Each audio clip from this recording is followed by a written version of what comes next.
Vous inviter à une lecture de la parole de Dieu, Matthieu chapitre 28, à partir du verset 16 au verset 20, s'il vous plaît. Est-ce que je peux avoir quelqu'un pour faire la lecture pour moi, s'il vous plaît? Matthieu chapitre 28, à partir du verset 16. Les 11 disciples allèrent en Galilée sur la montagne que Jésus leur avait désignée. Quand ils le virent, ils se prosternèrent devant lui. Mais quelques-uns eurent des doutes. Jésus s'étant approché leur parla ainsi.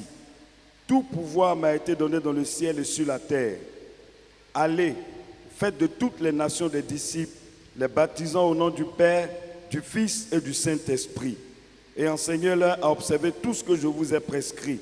Et voici, je suis avec vous tous les jours jusqu'à la fin du monde. Amen. Que le nom du Seigneur soit béni. Je vous ai relaté les souffrances que le Seigneur Jésus a endurées alors qu'il voulait sauver l'humanité. Comment il a souffert, comment il a été trahi par l'un des disciples. Et lorsque Jésus ressuscite des morts, nous en tant qu'humains, on est surpris de constater que Jésus ne parle nullement des souffrances qu'il a endurées les jours et les semaines précédentes. Il ne parle nullement des injustices qu'il a subies, de la trahison qu'il a subie, de toutes les choses méchantes qu'il a endurées. Jésus n'en parle pas. Lorsqu'il demande aux disciples, les 11, de venir le trouver en Galilée, qu'il les rencontre, Jésus n'évoque nullement le souvenir de tout ce qu'il a vécu, de toutes ses souffrances. Il commence par leur dire: tout pouvoir m'a été donné dans le ciel et sur la terre. Allez par tout le monde, faites de toutes les nations des disciples, les baptisant au nom du Père, du Fils et du Saint-Esprit. Autrement dit, Jésus s'est tourné résolument vers l'avenir pour construire l'avenir. Vous ne pouvez pas construire l'avenir si vous n'apprenez pas à oublier ce qui est en arrière, à oublier les torts, à oublier les méchancetés, à oublier les injustices, à oublier tout ce que vous avez dû subir quelque part. Jésus s'est tourné vers les disciples et il leur a demandé d'aller par tout le monde, prêcher la bonne nouvelle à toute la création et de faire de toutes les nations des disciples. Et nous devons apprendre à nous tourner vers l'avenir, à surmonter tout ce que nous vivons dans l'environnement professionnel, tout ce que nous subissons là où nous sommes, partout où nous vivons, à ne pas nous laisser arrêter par tout ce que nous pouvons subir, les échecs, toutes les situations qui nous entourent, qui peuvent nous déconcentrer, nous détourner de notre vrai objectif. Gardons notre regard sur notre vrai objectif. Persévérons, comme dit le livre de Hébreux, courons avec persévérance dans le chemin qui est ouvert, dans la carrière qui nous est ouverte, en ayant les regards sur Jésus-Christ, le chef et le consommateur de la foi. Lui qui a supporté contre sa propre personne, dit la Bible, une si grande ignominie de la part des pécheurs, mais qui fondait son plaisir dans la gloire qui lui était réservée. Et dit, faites de toutes les nations des disciples. Comment pouvons-nous faire de toutes les nations des disciples?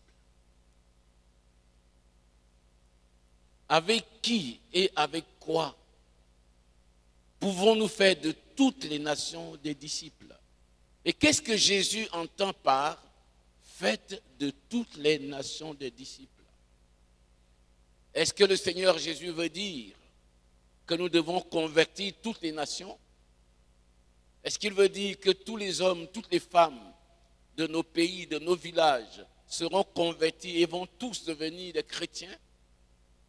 Est-ce que lorsque lui-même était présent, tous les hommes, toutes les femmes se sont convertis, sont devenus des chrétiens? Qu'est-ce que Jésus veut nous dire exactement lorsqu'il nous dit faites de toutes les nations des disciples. Et comment nous pouvons accomplir cet ordre de faire de toutes les nations des disciples?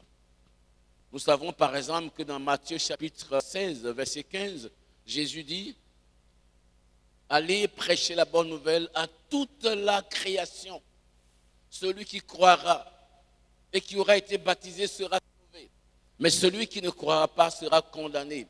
Voici les miracles qui accompagneront ceux qui auront cru. Et il cite les miracles. En mon nom, ils parleront de nouvelles langues. En mon nom, ils imposeront les mains aux malades. Les malades seront guéris, etc.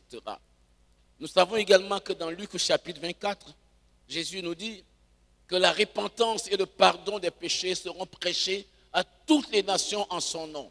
Ici, Jésus insiste sur le message qui doit être prêché. Nous devons prêcher aux nations, à tous les hommes qui ont à se repentir, à changer de chemin, à changer de façon de vivre, à changer de façon de se conduire. Il ne s'agira pas de leur apporter une religion.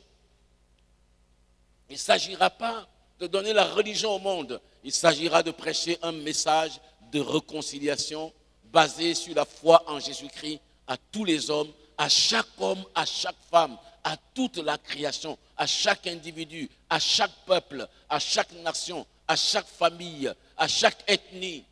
Et aujourd'hui, l'Église travaille par le monde entier. Mais je peux vous assurer, depuis des générations, il y a des églises, il y a des familles, il y a des communautés, il y a des associations chrétiennes qui ont décidé que l'évangile soit annoncé à tous les hommes, qui ont fait un plan d'après lequel ils devraient agir de telle sorte que chaque homme entende l'évangile. Aujourd'hui, la situation est plus facile. Il y a 100 ans en arrière, il n'était pas possible d'aller vers les nations sans se déplacer soi-même. Les gens sont partis des États-Unis, des gens sont partis d'Angleterre, des gens sont partis d'Europe, vers les pays qui étaient fermés, très loin, où il y avait une telle hostilité à l'évangile. Des jeunes gens sont partis il y a 18 ans, sont partis il y a 20 ans. Certains ont laissé leurs fiancés, sont partis pour ne plus revenir.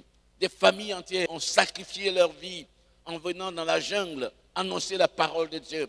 Certains ont été tués par des animaux, tués par les serpents, tués par les scorpions, tués par les cannibales.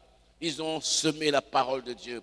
Ils sont partis en allant physiquement, personnellement, au contact de l'inconnu, au contact des peuples inconnus. Ils ont appris à manger. Pour ceux qui ont survécu, ont appris à manger la nourriture que mangent ces indigènes. Ils ont appris à parler la langue. De cette manière, l'évangile a été prêché. Aujourd'hui, la Bible est publiée dans des dizaines, dans des centaines et des milliers de langues. Et avec les nouvelles technologies, sans bouger de leur maison, de leur bureau, eh bien, l'évangile est proclamé à travers le monde entier. Les hommes entendent la parole de Dieu. Même dans les pays les plus fermés, les gens entendent la parole de Dieu. Dans les pays islamiques, les gens entendent la parole de Dieu. C'est quelque chose d'extraordinaire. Dieu se sert de l'instrument dont le diable veut en être le maître. Il s'en sert pour le royaume, pour faire avancer son royaume. Et aujourd'hui, il s'est fait des conversions extraordinaires dans ces pays qui sont fermés. Et je peux vous assurer, plus nous irons vers le retour du Christ, plus les pays, les peuples qu'on ne soupçonnait pas de pouvoir se convertir vont avoir une moisson abondante de conversion. Le nom de Jésus-Christ va être proclamé par tous ces moyens dans tous les endroits possibles de la planète. Ainsi cette parole de l'évangile que Jésus a dite va s'accomplir. Il faut premièrement, avant son retour, a-t-il dit, il faut premièrement que cette bonne parole soit prêchée à toutes les nations, à tous les hommes. Alors seulement viendra la fin. Et quelqu'un a dit, s'il y a un verset de la Bible auquel le diable lui-même s'accroche, c'est ce verset-là. Parce que le diable sait que tant que l'évangile ne sera pas prêché à toute la création, la fin n'arrivera pas. Et si la fin n'arrive pas, le diable étant condamné en sursis. Donc si la fin n'arrive pas, il peut profiter encore du temps où le Christ n'est pas venu pour continuer de semer le désordre. Mais quand la fin sera venue, ce sera la fin pour le diable et pour son royaume des ténèbres. Mais il faut avant cela que cette bonne parole du royaume de Dieu soit prêchée à toutes les nations. Et c'est ça qui est l'essentiel de la vie de l'Église. Et Jésus dira aussi dans Jean chapitre 20, verset 21, « Comme le Père m'a envoyé, moi aussi, je vous envoie. » Quand le Père a envoyé Jésus-Christ, qu'est-ce qu'il a fait? Il a quitté le ciel de gloire, où il est adoré, où il règne. Et le livre de Philippiens dit, Jésus s'est humilié. Il est devenu un homme, un simple homme. Il a paru comme un simple homme. Il a accepté la condition d'homme. Il a vécu comme un homme. Il est allé vers les pauvres. Il est allé vers les malades. Il est allé vers les pécheurs. Il est rentré dans les maisons. Il a mangé avec les publicains. Jésus a tout fait dans le but de gagner une personne au royaume de Dieu. Et il a pu dire, le Fils de l'homme est venu pour chercher et sauver ce qui était perdu. Faites de toutes les nations des disciples. Ça signifie donc que la parole de Dieu, d'une manière générale, doit être prêchée à toutes les nations, à tous les hommes. Chaque homme, chaque femme a besoin d'entendre au moins une fois dans sa vie la parole de Dieu. D'entendre au moins une fois de façon claire l'évangile, d'être exposé de façon claire à l'évangile. Et c'est votre responsabilité, c'est ma responsabilité de faire en sorte que quelqu'un, au moins une fois dans sa vie, soit exposé clairement à l'évangile. C'est une question de responsabilité. Et c'est vous et moi qui allons le faire. C'est vous et moi qui allons prendre le challenge. Il y a quelqu'un que moi je peux toucher. Il y a quelqu'un que toi tu peux toucher. Si tu ne le touches pas, personne d'autre ne le touchera. Quand Jésus dit également, faites de toutes les nations des disciples, il ne veut pas dire forcément, simplement, que nous allons prêcher l'évangile à tout le monde. Oui, nous allons prêcher l'évangile à tout le monde. Mais Jésus veut dire aussi que nous allons impacter les nations. À l'Éternel, la terre et tout ce qui renferme, le monde et ceux qui l'habitent. Jésus entend que toutes les nations soient impactées par le message de l'évangile, par les valeurs du royaume de Dieu. Écoutez-moi bien. Plus nous allons vers le retour de Christ, plus le diable va agir dans nos sociétés dans le but de restreindre la liberté de vivre les valeurs de l'évangile. C'est-à-dire, on ne va pas nous interdire officiellement de prêcher l'évangile, on ne va pas interdire officiellement l'Église d'exister, mais on va empêcher ce qui fait l'essence de l'évangile. Donc plus on va avancer, la stratégie ce sera de restreindre la liberté de vivre votre foi. En effet, ce n'est pas un conflit physique, c'est un conflit spirituel. L'enjeu principal de ce conflit spirituel est qui va gouverner moralement et spirituellement notre société. Quelles sont les valeurs qui vont être enseignées à notre jeunesse? Quelles sont les valeurs qu'on va donner à vos enfants?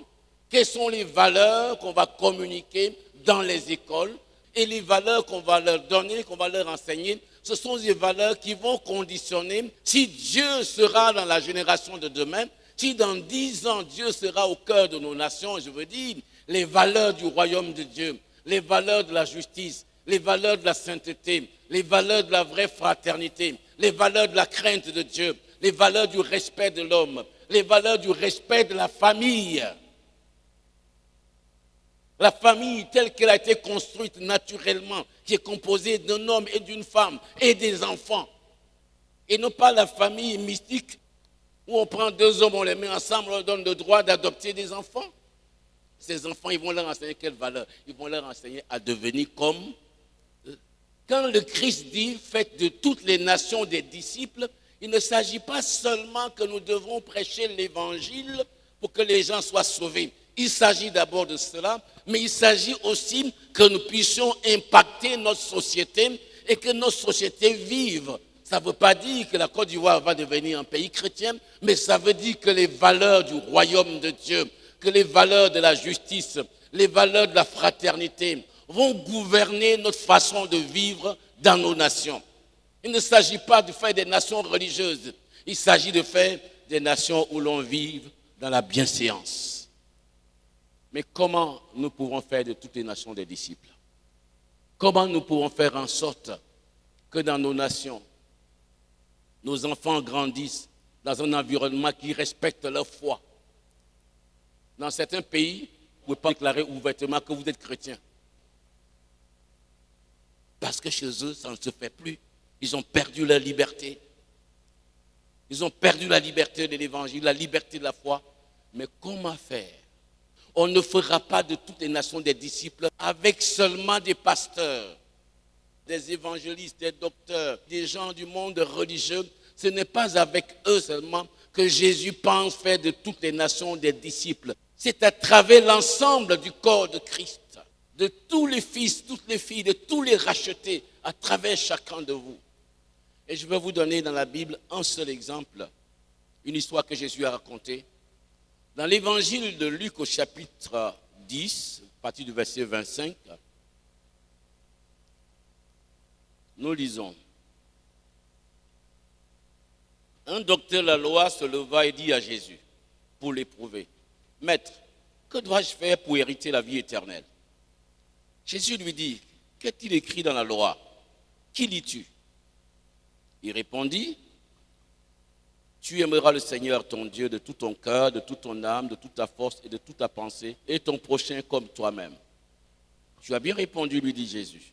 « Fais cela et tu vivras. » Mais lui, voulant se justifier, dit à Jésus, « Et qui est mon prochain ?» Jésus reprit la parole et dit, « Un homme descendait de Jérusalem à Jéricho. Il tomba au milieu des brigands qui le dépouillaient et le chargeaient de coups et s'en allait le laissant à demi-mort. Un sacrificateur qui, par hasard, descendait le même chemin, ayant vu cet homme, passait outre. » Dans la traduction anglaise, le mot traduit par hasard, ici, ils n'emploient pas le mot hasard. Il dit qui par chance passait par cet endroit. Par chance. Eh bien, ayant vu cet homme, passa outre. Un Lévite y arriva aussi dans ce lieu, l'ayant vu, passa outre. Mais un Samaritain qui voyageait, étant venu là, fut ému de compassion lorsqu'il le vit. Il s'approcha, banda ses plaies, en y versant de l'huile et du vin, puis il le mit sur sa propre monture, le conduisit à une hôtellerie et prit soin de lui. Le lendemain, il tira 2 deniers, les donna à l'hôte et dit, « Aie soin de lui, et ce que tu dépenseras de plus, je te le rendrai à mon retour. » Lequel de ces 3 te semble avoir été le prochain de celui qui est tombé au milieu des bandits, des brigands? C'est celui qui a exercé la miséricorde envers lui, répondit le docteur de la loi. Et Jésus lui dit, va et toi, fais de même. Formidable. D'abord, le docteur de la loi qui pose la question, il faut savoir que ce sont les érudits de la parole de Dieu. C'est eux qui interprètent la parole de Dieu et qui enseignent au peuple comment vivre cette parole. C'est eux qui instruisent, c'est eux les guides, les éclaireurs. En principe, il pose cette question-là pour tendre un piège à Jésus. Il lui dit, qu'est-ce que je dois faire pour hériter la vie éternelle? Jésus lui dit, qu'est-ce que tu lis? Et il cite le premier commandement qui dit, tu aimeras le Seigneur ton Dieu de tout ton cœur, toute ta pensée, toute ta force. Et le second qui suit, qui lui ressemble, tu aimeras ton prochain comme toi-même. L'apôtre Paul dit, de ces 2 commandements, à savoir, tu aimeras le Seigneur ton Dieu de tout ton cœur, de toute ta pensée, de toute ta force, et tu aimeras ton prochain comme toi-même, de ces 2 commandements dépend toute la Bible. C'est-à-dire, tout ce que Dieu dit dans la Bible, recommande dans la Bible, se réalise dans ces 2 commandements. Tout ce que Dieu dit dans la Bible vise à nous aimer, à nous amener à aimer Dieu de tout notre cœur, de toute notre pensée, de toute notre force.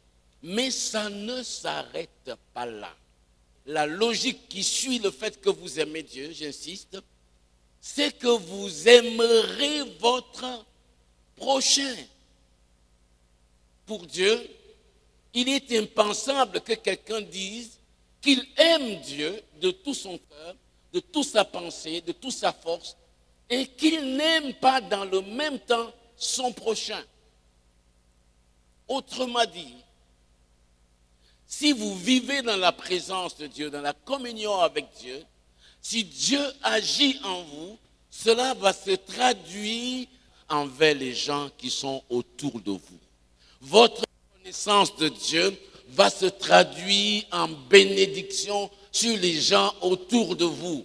Et quand nous ne pouvons pas le faire, quand nous ne le faisons pas, en étant chrétiens, nous sommes simplement un religieux, mais nous ne traduisons pas la vie et les normes du royaume de Dieu autour de nous. La logique chez Dieu, si toi et moi nous sommes en communion avec Dieu, nous vivons avec lui, ça va se traduire en bénédiction pour les gens autour de nous. Nous devons voir la relation avec Dieu comme ça. Donc, le premier commandement, tu aimeras Dieu, mais si tu aimes Dieu, systématiquement, tu aimeras ton prochain comme toi-même. Tu n'as pas encore obéi à la parole de Dieu si tu n'aimes pas Dieu de tout ton cœur. Même si tu as lu la Bible, même si tu as été baptisé, même si tu viens au culte.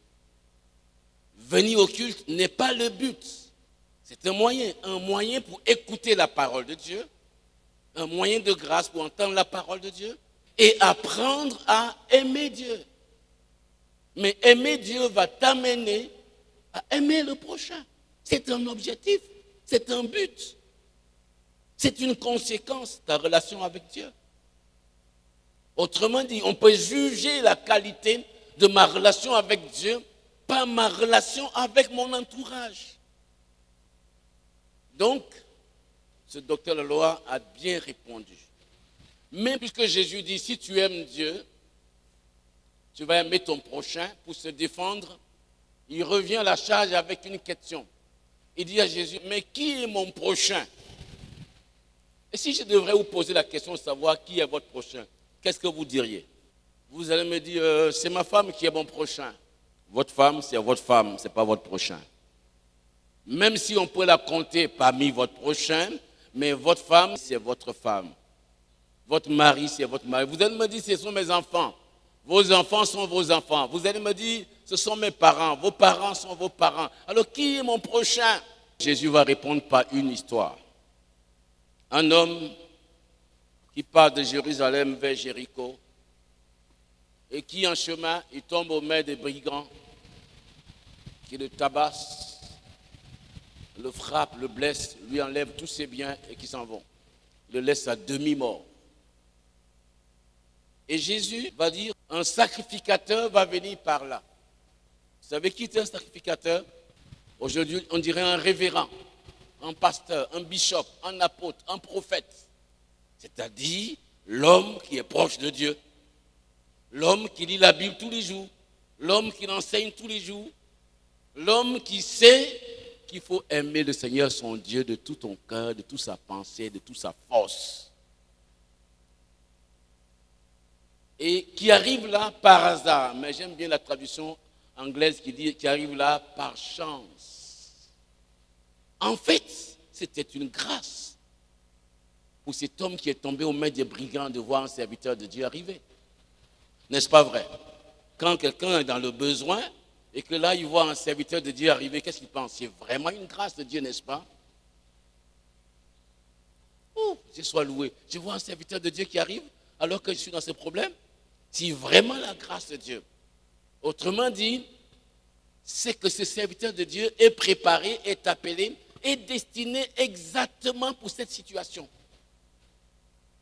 Malheureusement, par surprise, il voit l'homme dans le sang, il se détourne de lui et il va dans son chemin. Depuis que le samedi était le jour de culte, il va à la messe, il va au culte, il prêche, il continue d'être un religieux. C'est ce que nous sommes. Nous continuons d'être des religieux en oubliant de faire ce que nous devons faire. Or, le but pour lequel tu es ce que tu es, je suis ce que je suis, c'est de nous occuper de ces gens-là. Après lui, c'est un lévite qui vient. Un lévite peut être comparé à un ancien et à un diacre aujourd'hui dans l'église. Lui aussi agit de la même manière. que le premier. Il se détourne et il s'en va. Pourquoi Jésus choisit ces exemples? Pourquoi ne choisit-il pas de parler des païens qui agissent mal? Pourquoi choisit-il des exemples parmi les responsables de la communauté religieuse? Jésus veut nous enseigner que très souvent, nous n'assumons pas ce que nous devons faire. Jésus nous dit que le christianisme véritable consiste à nous occuper, à nous intéresser à ceux qui souffrent, à ceux qui sont loin de Dieu, à ceux qui sont dans le besoin, à ceux qui sont dans les chaînes, à ceux qui ont des problèmes. Le troisième personnage qui arrive, Jésus choisit un Samaritain. Le Samaritain, c'est celui que les puristes de la religion juive regardent comme pas un bon croyant. Cet homme est un homme d'affaires. Ce n'est pas un homme de la religion. Cet homme qui voyage régulièrement, qui passe là et qui loge régulièrement dans cet hôtel, dont l'hôtelier le connaît. Et il voyage dans le cadre de ses affaires. Il a des rendez-vous, il est pressé, il a tout calé. Mais quand il arrive là, lui qui n'est pas religieux, il voit quelqu'un qui est là dans le sang. Il s'arrête et il s'approche de lui. Il voit que l'homme n'est pas encore mort. Et puis il le prend. La Bible dit, il le met sur sa propre monture. Il l'envoie à l'hôtellerie. Il le fait soigner. Il paye la première facture. Et avant de partir, il dit au responsable de l'hôtellerie, écoute, prends soin de lui. Ce que tu dépenseras en plus, je te payerai. Et Jésus arrête là l'histoire. Et il pose la question, de ces trois, qui, selon vous, a été le prochain de celui qui est tombé aux mains des brigands? Et le docteur a le droit de répondre, c'est celui qui est venu en aide. Et Jésus lui dit, tu veux hériter la vie éternelle? Va et fais de même. Cet homme n'était pas un religieux. Cet homme était un laïc. Cet homme était un homme d'affaires qui était dans ses activités, mais va devenir l'instrument de Dieu pour sauver quelqu'un. L'instrument de Dieu pour glorifier Dieu et pour impacter nos nations. On a besoin des pasteurs, c'est vrai. On a besoin des apôtres, c'est vrai. Mais pour impacter nos nations, on n'a pas besoin que de pasteurs, que de prophètes.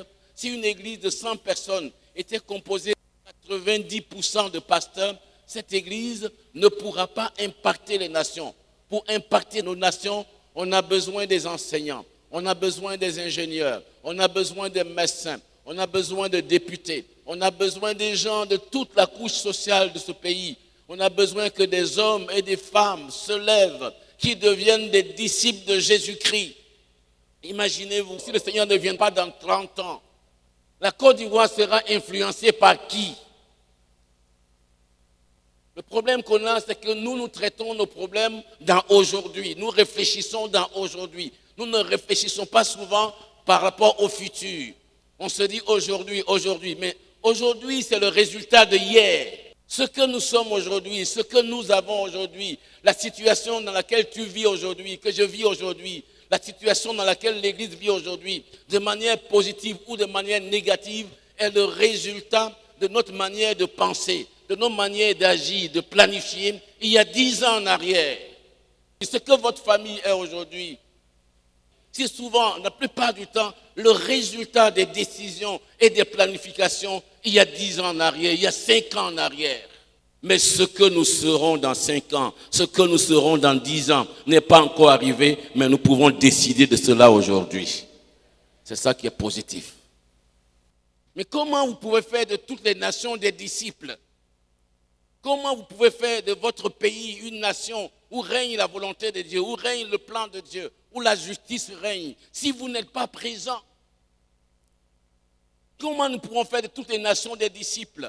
Comment nous pourrons faire en sorte que les valeurs du royaume de Dieu soient vécues? Les valeurs de justice, je veux dire, les valeurs d'intégrité, d'excellence, dont on a tant besoin en Afrique, deviennent réalité dans nos sociétés. Si nous ne sommes pas présents au Parlement, si nous ne sommes pas présents là où les gens prennent des décisions dans les tribunaux, s'il n'y a pas de chrétiens convertis là, si nous ne sommes pas présents là où se retrouvent les administrateurs qui dirigent les affaires de la communauté, si nous ne sommes pas présents au sein des communautés locales, s'il n'y a pas de maire, s'il n'y a pas de député, s'il n'y a pas d'ingénieur, s'il n'y a pas d'architecte, s'il n'y a pas d'économiste, s'il n'y a pas de banquier, si nous sommes tous des prieurs, si nous sommes tous des prophétiseurs, si nous sommes tous des évangélistes, tous des apôtres, s'il n'y a pas tous ces autres, comment allons-nous impacter la nation? Comment allons-nous changer les choses? Faites de toutes les nations des disciples. Si tu es jeune, si Dieu t'appelle à être évangéliste, tu deviendras évangéliste.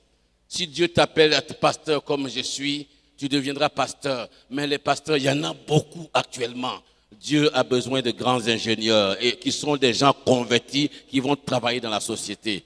Dieu a besoin de grands économistes qui sont convertis, qui sont établis dans la société. Dieu a besoin de grands hommes de loi qui sont établis, qui vont diriger nos communautés. Dieu a besoin de grands scientifiques. Dieu a besoin des hommes qui vont trouver des solutions pour conserver nos produits agricoles à long terme. Dieu a besoin des grands hommes d'affaires, des grandes femmes d'affaires. Dieu a besoin de Joseph. Dieu a besoin de Mardoché. Dieu a besoin de Néhémie. Dieu a besoin de Esther. Et ces personnes-là, c'est toi. C'est ton fils, c'est ta fille. C'est ton fils, c'est ta fille. Commence à voir ainsi. Jusqu'à ce que Jésus revienne, on aura besoin de ces hommes. C'est cela, c'est ensemble que nous allons impacter les nations. L'Église perdra toute influence dans la communauté si l'Église se contente de produire que des pasteurs.